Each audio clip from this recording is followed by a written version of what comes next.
చాలామంది మెంతి కూర చేదు ఉంటుందని చెప్పి అసలు తినరు కదా! కానీ ఒకసారి ఇలా ట్రై చేయండి.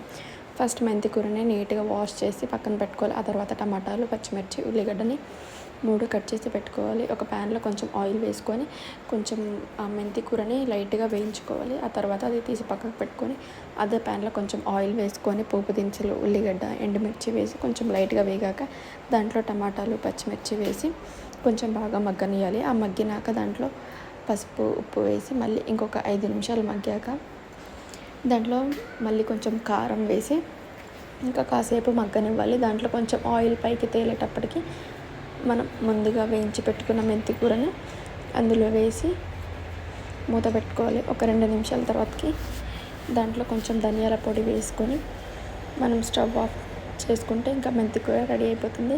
ఒక్కసారి అయితే ఇలా ట్రై చేయండి, చాలా బాగుంటుంది. లైక్ చేయండి, షేర్ చేయండి, సబ్స్క్రైబ్ చేయండి. బాయ్.